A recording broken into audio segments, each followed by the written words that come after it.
सत श्री अकाल जी। पंजाबी समझ में आती है, बोल नहीं सकती हूँ अच्छे से, लेकिन कोशिश करूंगी कि ऐसी हिंदुस्तानी भाषा में आपसे बात करूं कि आप मेरे दिल की बात समझ पाएं। और जो अभी ये कह के गए हैं, इनकी एक एक बात सुन रही थी मैं, और ऐसा लगता है कि जो मैं 2002 के लिए कर रही थी वो एक एक वाकया जो है वो 1984 से गुजरा है। एक एक चीज,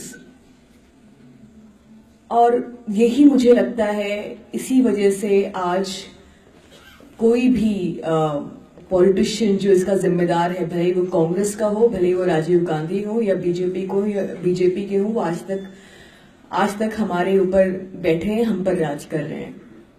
मेरे बुक लॉन्च दिल्ली में था, उस पर किसी ने बहुत अच्छी बात कही कि अगर 1984 को इंसाफ मिलता तो 1993 नहीं होता, 1993 को इंसाफ मिलता तो 2002 नहीं होता, और 2002 को इंसाफ मिलता तो आज जो हिंदुस्तान में हो रहा है वो नहीं होता। और ये कहानी बहुत पुरानी है, और मेरा सिख समुदाय के साथ बहुत ज्यादा गहरा ताल्लुक इसलिए भी है क्योंकि मैं 1993 दंगों की बेटी हूँ। 9 साल की थी मैं जब हमारे दरवाजे पर चिपका दिया गया चलो अयोध्या 6 दिसंबर। मेरे पिताजी जो हैं स्कूल टीचर थे, और हमारा घर जो है एक आरएसएस की शाखा के बिल्कुल बगल में था। तो जब टीचर्स डे होता था तो वो आके हमारे पिताजी के हाथ में धागा बांधते थे, और अचानक 6 दिसंबर को हम सब मुसलमान हो गए। और हमको खबर मिली कि मैं और मेरी बहन जो है, मैं उस वक्त 9 साल की थी और मेरी बहन कुछ 14 साल की थी, हमको रात को उठा लिया जाएगा। घर में एसिड की बोतलें फेंकी गई, बहुत कुछ लिखा गया। इकलौती मुस्लिम फैमिली थी उस वक्त, शायद और कोई मुसलमान हमारी मदद के लिए नहीं आया कहीं और से, लेकिन हमारे पड़ोसी हैं बग्गा जी आए और मुझको और मेरी बहन को एक अपने लोहड़ी का वक्त था उस वक्त, लेकर गए, और वहां उन्होंने 1 महीने तक अपनी बेटी बनाकर रखा उन्होंने हमें। तो मेरा सबसे बड़ा, अगर हमारे साथ, हमारे घर के साथ सबसे बड़ा एहसान किसी का है वो सिख परिवार का है, क्योंकि अगर आज मेरी इज्जत के साथ अगर मैं खड़ी हूं और मेरा घर खड़ा है तो वो सिख परिवार के साथ है। और मुझे लगता है उनके दर्द में, आपके दर्द में और मेरे दर्द में कोई फर्क नहीं है। हम सबका दर्द एक जैसा है। 1984 में जब दंगे हुए, उसके बाद अभी ये कह रहे थे राजीव गांधी का स्टेटमेंट कि जब बड़ा पेड़ गिरता है तो छोटे छोटे तकलीफें हो जाती है लोगों को, वही दर्द हमारा भी है। और मुझे स्पेशली मुझे जैसे जर्नलिस्ट का, जिन्होंने 2002 के दंगे कवर किए हैं, उस वक्त जो हमारे चीफ मिनिस्टर थे वो खुलेआम भड़का रहे थे कि ये मुसलमान हैं, ये 4 बच्चे पैदा करते हैं, ये कीड़े मकोड़ों की तरह पल रहे हैं, और दंगे भड़का रहे हैं। और आज वो हमारे प्रधानमंत्री बैठे हैं, बन के बैठे हैं। तो आपका दर्द मुझसे ज्यादा कोई नहीं समझ पाएगा। और इसीलिए शायद मैंने ये किताब लिखी, गुजरात फाइल्स, क्योंकि इस मुल्क में इस वक्त जस्टिस जो शब्द है वो सिर्फ एक कहने के लिए शब्द रह गया है। हम आप यहाँ पे इसलिए बैठे हैं और इतनी तादाद में यहाँ पर आए हैं क्योंकि हमारे दिल में एक दर्द है, एक जस्टिस के लिए एक डिजायर है जो अब तक पूरी नहीं हुई है। और वो दर्द हमारे दिल से कभी नहीं जाएगा क्योंकि वो हमारे अपनों का दर्द है। हमने अपने अपनों को अपनी आंखों के सामने मारा जाते हुए देखा है। गुजरात फाइल्स इसलिए लिखी गई क्योंकि 2010 में मैंने पहली बार एक state home minister Amit Shah को जेल भिजवाया। उनका रोल था फेक एनकाउंटर्स में, वो इशरत जहां, कौसर बी, सोहराबुद्दीन, तुलसी प्रजापति के एनकाउंटर्स में। लेकिन उसके बाद मुझे अंदाजा हुआ कि ये सिर्फ एनकाउंटर्स ही नहीं है, ये एक स्टेट को पोलराइज करने के लिए मिस्टर अमित शाह, मिस्टर नरेंद्र मोदी का ने इस्तेमाल किया है। इसलिए नहीं क्योंकि वो रिलीजियस हैं, इसलिए क्योंकि रिलीजन एक ऐसा टूल है जिससे आप सोसाइटी को पोलराइज कर सकते हैं और पावर में बने रह सकते हैं। यही चीज पंजाब में भी हो रही है, यही चीज हिंदुस्तान में भी हो रही है। हम लोगों को पोलराइज करते हैं और रूल करते हैं। मैंने स्टिंग ऑपरेशन किया, मैं मैथिली त्यागी बन गई। एक 26 साल की उम्र थी मेरी, और एक अमेरिकन फिल्म इंस्टीट्यूट कॉन्जर्वेटरी हॉलीवुड की स्टूडेंट बनकर मैं गुजरात में गई। एक छोटे से मकान में एक स्टूडेंट बनकर रह रही थी। उस वक्त मैंने गुजरात के होम सेक्रेटरी जो 2002 में थे उनका स्टिंग ऑपरेशन किया, गुजरात के deputy general of police, Gujarat के आईबी चीफ, गुजरात के सुप्रिंटेंडेंट एटीएस, यहाँ तक कि नरेंद्र मोदी खुद का स्टिंग किया मैंने। मैं सिर्फ 26 साल की थी, और मुझे याद है कि जिस दिन मैं नरेंद्र मोदी को मिली उसके फौरन बाद मेरे ऑफिस ने मुझे बुला लिया, क्योंकि वो डर गए थे कि नरेंद्र मोदी 2014 में आएंगे तो ऑफिस बंद करवा देंगे। और मुझे याद है कि मैं नरेंद्र मोदी से मिलने के लिए गई उनके ऑफिस में, तो उनके टेबल पर एक किताब रखी थी बराक ओबामा की। तो उन्होंने कहा, one day I want to be like this man, and today he is the prime minister of this country, and I feel ashamed. I feel really ashamed that this man is the Prime Minister of a country after presiding over a genocide and a carnage. I mean, रोंगटे खड़े हो जाते हैं मेरे। It's like कि हम कमलनाथ या सज्जन कुमार को आप कहें कि इस मुल्क का प्रधानमंत्री बना दिया जाए तो कैसा लगेगा? ये वही दर्द है जो हम रोज फील करते हैं। और अगर ये बात मैं अपने लिबरल दोस्तों से कहूँ, रिपोर्टर्स से कहूँ, तो कहते हैं कम ऑन यार, let it be the past. I'm sorry, it's not the past. It's about justice. It's never about the past, because if you keep forgetting the past, you will never get justice. 84 cannot be forgotten. 93 cannot be forgotten. 2002 can never be forgotten. Because if we forget it, we will forget our history, and history can never be forgotten. History will be kind and objective. ये सब होने के बावजूद मुझसे home secretary मेरे sting operation में कहते हैं कि नरेंद्र मोदी अगर चाहते तो दंगों को रोक सकते थे, लेकिन उन्होंने नहीं रोका क्योंकि उसके बलबूते पर सीएम बने। गुजरात के एटीएस चीफ मुझसे कहते हैं कि नरेंद्र मोदी लोगों को बेवकूफ बनाता है और वो बन जाते हैं। इशरत जहां को तो उन्होंने अपने फार्म हाउस में अमित शाह ने रखा हुआ था। एक और ऑफिसर कहते हैं कि गुजरात के होम मिनिस्टर हरेन पांड्या, उसको तो इन्होंने ही मरवाया है। इन सब के बावजूद मेरी जो मेन स्ट्रीम मीडिया है वो बहुत चुप बैठी है। किताब को रिलीज हुए आज 5 महीने हो गए और एकदम चुप बैठी है। वो इसलिए चुप बैठी है क्योंकि उसके चुप रहने से मेरी जो सरकार है वो भी चुप रहेगी, और सरकार इसलिए चुप है क्योंकि आज की मीडिया चुप है। मेरे लिए जरूरी था शायद ये किताब लिखना, क्योंकि ये जो इन्वेस्टिगेशन मैंने की ये छपी नहीं, तहलखाने से छापा नहीं, ये कह दिया कि इससे हमारा ऑफिस बंद हो जाएगा। लेकिन ये किताब मेरे लिए छापना इसलिए जरूरी थी बिकॉज ये मेरे कॉन्शियंस पर वे कर रहा था कि रोज रात मैं ये सोती थी ये सोचकर कि जो लोग गुजरात में आज भी रिलीफ कैंप में हैं उनकी आशा मुझसे है और मैं उसको पूरी नहीं कर रही हूं।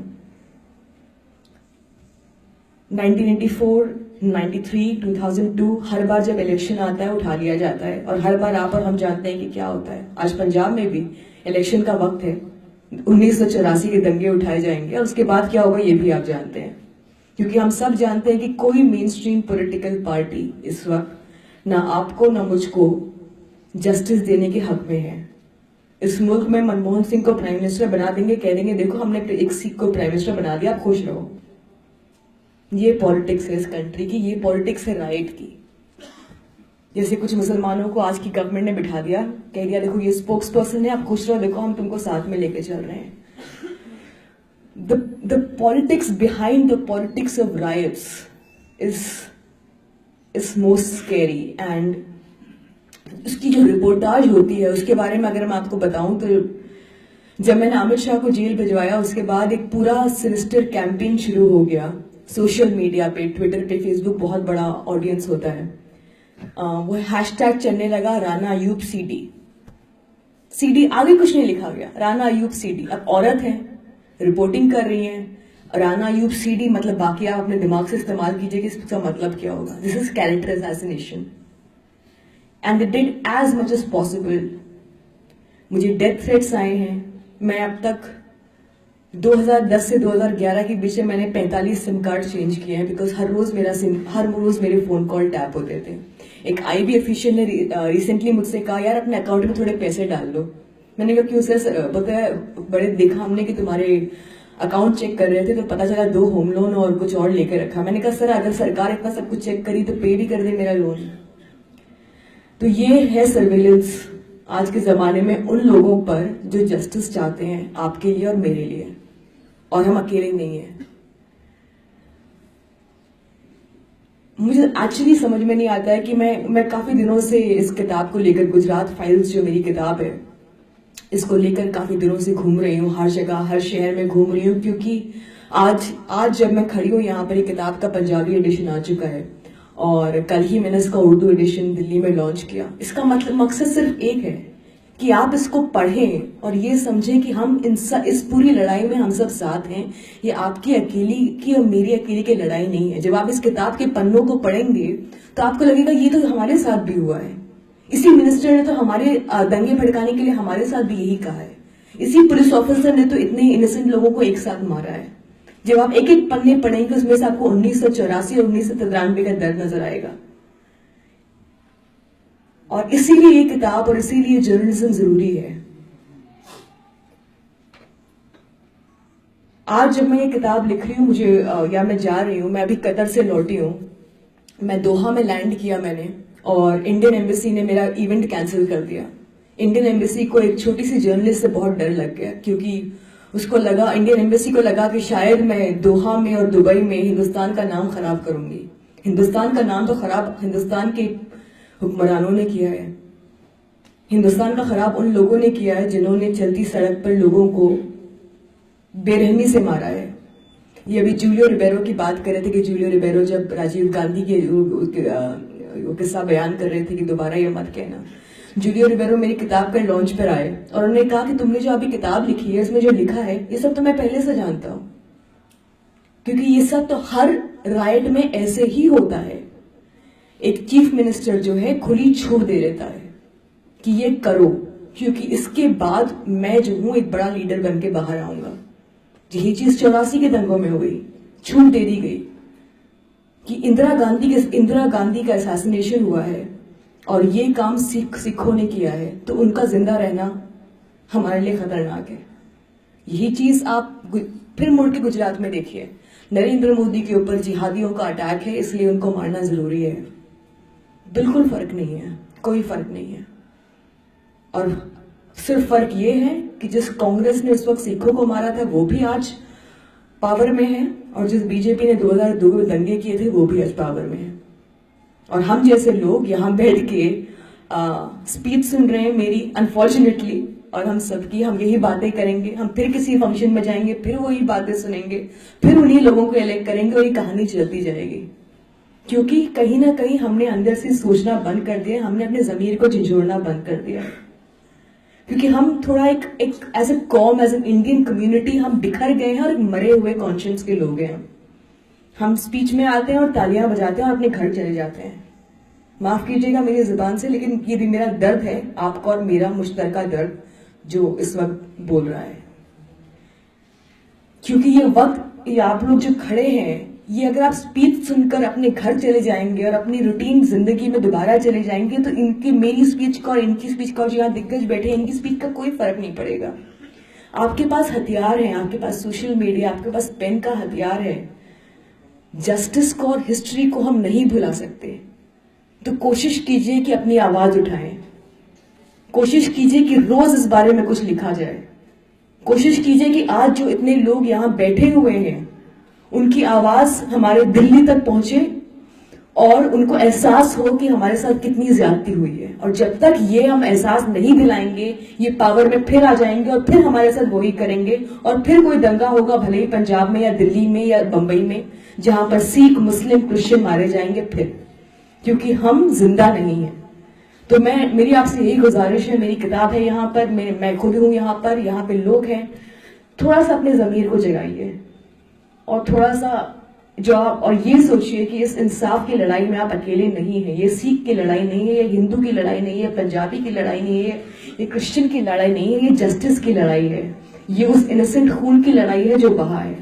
That's all I can ask you and tell you. Thank you so much for hearing me.